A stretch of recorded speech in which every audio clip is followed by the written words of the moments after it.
அன்பார்ந்த யூடியூப் நண்பர்கள் அனைவருக்கும் என்னுடைய முதற்கண் வணக்கத்தை தெரிவித்துக் கொள்கிறேன்.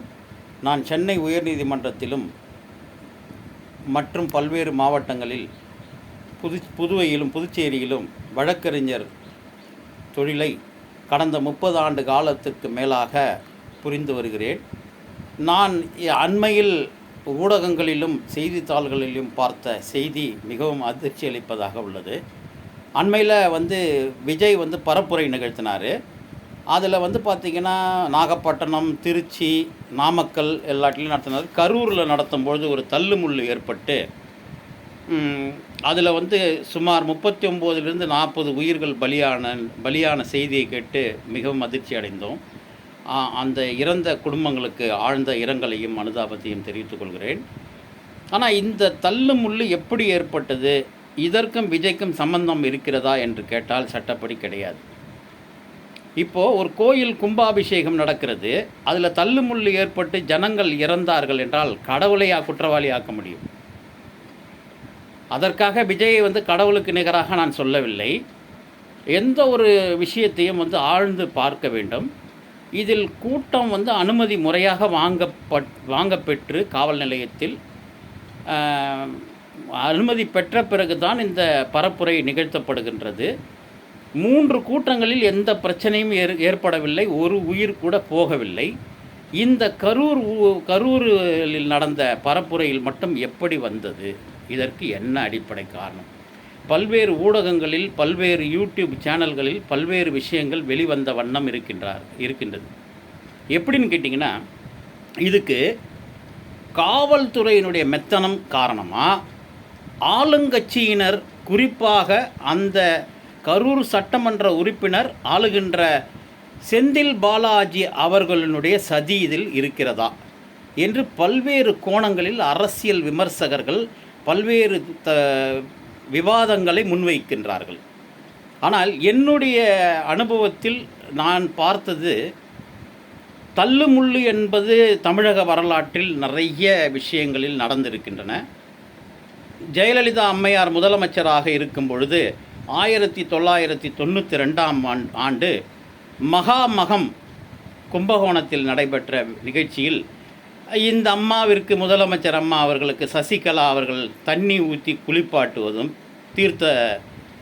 தீர்த்தத்திலிருந்து அந்த குலத்தீர்த்த தண்ணியை வைத்து தலை முழுகுவதற்கு குடமாக தலையில் தண்ணி ஊற்றி குளிப்பாட்டுவதும், பிறகு அந்த அம்மாவை, சசிகலா அம்மாவை இந்த அம்மையார், ஜெயலலிதா அம்மையார் உட்கார வைத்து குளிப்பாட்டுவதுமாக இருந்த அந்த நிகழ்ச்சியில் நம்ப மாட்டீர்கள், 62 பேர்கள் உயிரிழந்தார்கள் இந்த தள்ளுமுள்ளில். புரியுதுங்களா? அப்போது அவர்கள் தான் மாநிலத்தை ஆண்டு கொண்டிருக்கிற முதலமைச்சர். அப்போ முதலமைச்சர் பேரில் விசாரணை கமிஷன் வைத்தார்களா? முதலமைச்சர் மீது அந்த கும்பகோணம் காவல் நிலையத்தில் வழக்கு போட்டார்களா என்று கேட்டால் இல்லை. இதுபோல விஷயங்களில் பார்த்திங்கன்னா, சதி செய்வதில் நான் திராவிட முன்னேற்ற கழகத்தை குறை சொல்வதாக அர்த்தம் கிடையாது. வரலாறு அதுபோல் நிரூபிக்கின்றது. திராவிட முன்னேற்ற கழகத்திற்கு இதுபோல வேலைகளெல்லாம் ரொம்ப கைவந்த கலை. அதாவது 2004 டிசம்பர் மாதம் 26ஆம் தேதி சுனாமி வந்தபோது, அப்போது ஜெயலலிதா அம்மையாருடைய அதிமுக ஆட்சி, நிவாரணப் பொருட்கள் எல்லாம் பல மாதங்களாக நடைபெற்று வந்தன. அதற்கு ஒரு 10-15 நாட்கள் கழித்து KK நகரில் ஒரு பள்ளிக்கூடத்தில் நிவாரணப் பொருட்கள்லாம் வழங்கப்பட்டு வந்தது. அப்போது அந்த பகுதியில் இருக்கிற தனசேகரன் என்பவர், இப்போ அண்மையில் கூட கவுன்சிலராக இருக்கிறாருன்னு நினைக்கிறேன், அவர் ஒரு திமுக பிரமுகர் மட்டும் கிடையாது, அவர் ஒரு பெரிய அவரை மீறி அங்கே அந்த KK நகரில் எதுவும் நடக்காது. புரியுதுங்களா? அதுபோல் அவர் ஒரு குற்றவாளியாக ஆக்கப்பட்டு அவர் மீது வழக்கு பதிவு செய்யப்பட்டது.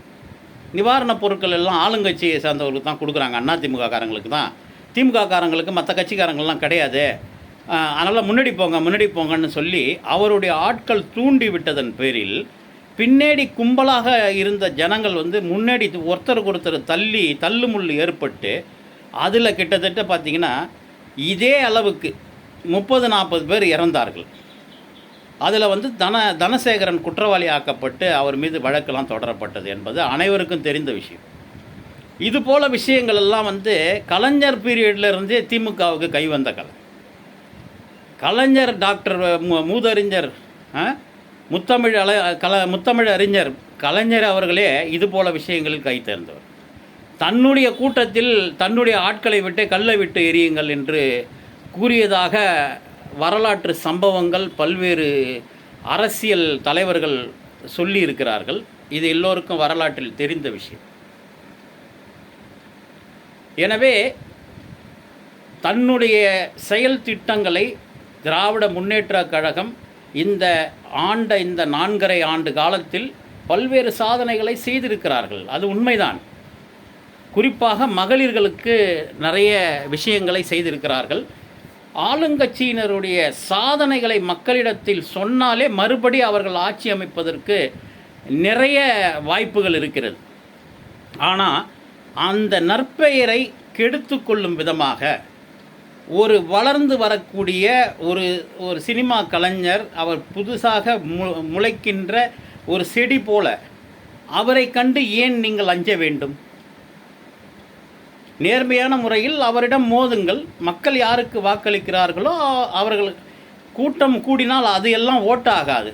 அது எல்லாருக்கும் தெரிஞ்ச விஷயந்தான். கூட்டம் கூடுறாங்க, அவங்க வளர்ந்துருவாங்கன்னு ஏன் பயப்படுறீங்க? ஆட்சி கைவிட்டு போயிடுன்னு ஏன் பயப்படுறீங்க? அது தேவையே இல்லை. ஒருவனை தடுக்கும் பொழுது தான் அவன் பல மடங்கு அசுர பலத்தில் வளருவான். அந்த அடிப்படை அரசியல் கூட உங்களுக்கு தெரியாதா என்ன? அதனால் உங்களுடைய சாதனைகளை மக்களிடம் சொல்லுங்கள். மீண்டும் நீங்கள் ஆட்சி அமைப்பதற்கு உங்களுக்கு வாய்ப்பு இருக்கிறது. அதை விட்டு எதிரியை அழிக்க நினைத்தால் நீங்கள் தான் அதில் அழிந்து போவீர்கள். விஜய் மேலும் மேலும் வளர்வார். அதே மாதிரி தமிழக வெற்றிக் கழகம் ஆட்சி கட்டிலில் அமரக்கூடிய சூழ்நிலையை நீங்களே உருவாக்குகிறீர்கள். இதுதான் உண்மை. நானே பலரிடம் சொல்லியிருக்கிறேன், திராவிட முன்னேற்ற கழக ஆட்சி நன்றாக இருக்கிறது, பெண்களுக்கெல்லாம் நல்லா சலுகை செய்கிறாங்க, இலவசமாக வந்து அந்த மகளிர் பயண திட்டம், அப்புறம் வந்து அவங்களுக்கு வந்து மாதம் அந்த அந்த மாதம் உதவித்தொகை, பல்வேறு திட்டங்கள் வந்து நல்லா இருக்குது. பெண்களுடைய ஓட்டெல்லாம் வந்து முதலாம் திராவிட முன்னேற்ற கழகத்துக்கு உழாது. ஆனால் இனிமேல் திராவிட முன்னேற்ற கழகத்துக்கு கண்டிப்பாக விழும். மறுபடி திராவிட முன்னேற்ற கழகத்தினுடைய ஆட்சி தான் வரும் அப்படின்னு சொல்லிட்டு நானே பல்வேறு வழக்கறிஞர்கள்ட்ட சக வழக்கறிஞர்கள்ட்ட வாதிட்டுருக்கிறேன், விவாதிச்சிருக்கேன். ஆனால் இப்போ எனக்கே வந்து ஒரு ஐயப்பாடாக இருக்குது, திராவிட முன்னேற்ற கழகம் மறுபடி வருமான்றது சந்தேகமாக இருக்குது. ஏன்னா அவங்களுடைய பேரை கெடுத்துக்கிறீங்க. ஆனால் நீங்கள் நினச்சிக்கிறீங்க அரசியல் பண்ணுறோம், நம்ம போய் முன்னாடியே நிட்டோம். செந்தில் பாலாஜி ஏன் முன்கூட்டியே போனார்? சம்பவம் நடந்து கேள்விப்பட்ட பிறகல்லவா லேட்டாக போயிருக்கணும். அப்போ அவருக்கு முன்னாடியே தெரியுமா? இந்த மற்ற ஊடகங்கள் சொல்லுகின்ற படி செந்தில் பாலாஜி அவர்களுக்கு இதில் தொடர்பு இருக்கிறதா? ஒன்றுமே புரியலையே. அதே மாதிரி ஸ்டாலின் அவர்கள் வந்து ஒரு விசாரணை கமிஷன் அமைக்கப்படும் என்று சொல்லவில்லை, உடனே அமைச்சிட்டார். ஏன் இந்த அவசரம் துரிதம் காட்டுகிறீர்கள்? அப்போது நீங்கள் எல்லாம் சேர்ந்து தான் கூட்டு சதி பண்ணீங்களா அப்படின்றது பொதுமக்களினுடைய கேள்வியாக இருக்கிறது. எனவே பெயரை கெடுத்து கொள்ளாமல் ஜனநாயக முறைப்படி அவரவர்களே வந்து செயல்பட விடுங்கள். நீங்களும் பிரச்சாரத்தில் உங்களுடைய சாதனைகளை சொல்லி மக்களிடம் வாக்கு சேகரித்தால் மறுபடி திராவிட முன்னேற்ற கழகம் ஆட்சி கட்டலில் தொடர்ந்து நீடிக்கும் என்பது என்னுடைய தாழ்மையான கருத்து. நன்றி, வணக்கம். அடுத்த வீடியோவில் சந்திப்போம்.